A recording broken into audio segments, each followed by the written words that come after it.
कभी सोचा है कि एक ही चीज को देखकर लोगों के रिएक्शन इतने अलग-अलग क्यों होते हैं? आज हम इसी पहेली को सुलझाएंगे एक हाथी और कुछ कुत्तों की कहानी के जरिए।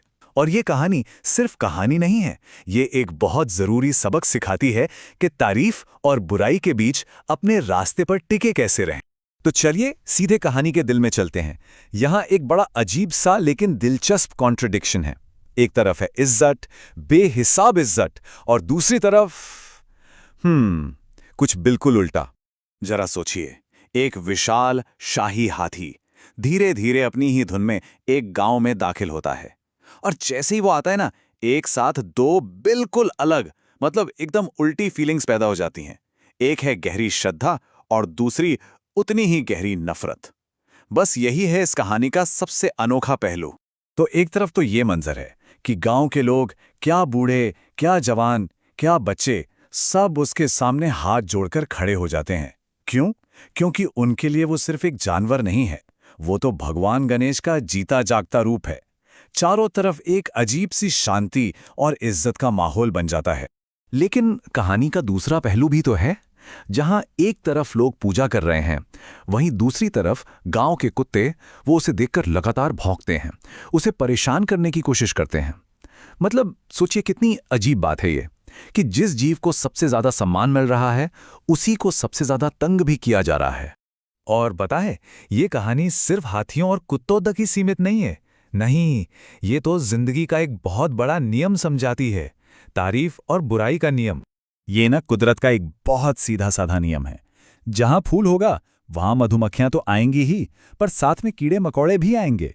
बिल्कुल वैसे ही जहां तारीफ होगी, जहां वाहवाही होगी, वहां बुराई करने वाले भी अपने आप पहुंच जाएंगे। ये तो समझिए एक पैकेज डील है, दोनों साथ में ही मिलते हैं।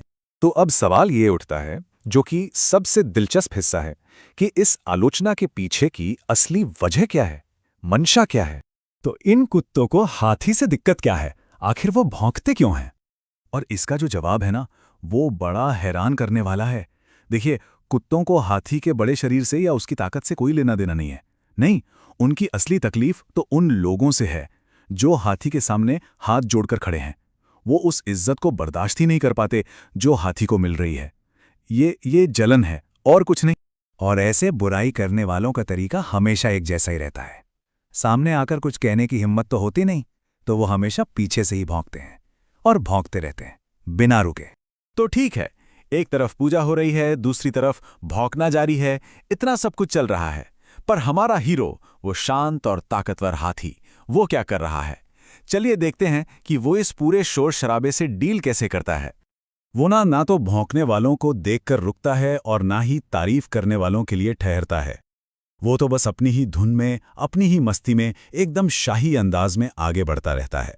उसे सच में कोई फर्क नहीं पड़ता। तो फिर हाथी का सीक्रेट क्या है? बहुत सिंपल है। उसका राज दो काम न करने में छिपा है।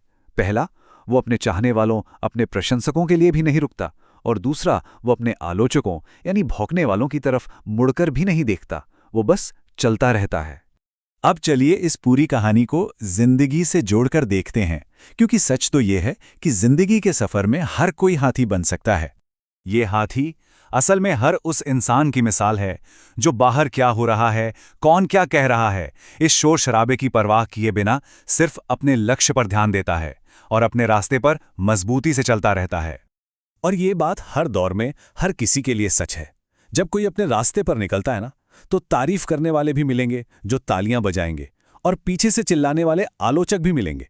लेकिन जो इंसान सच में अपने मकसद पर फोकस्ड है, वो ना तो तालियों की गूंज में खो जाता है और ना ही गालियों के शोर से घबराता है।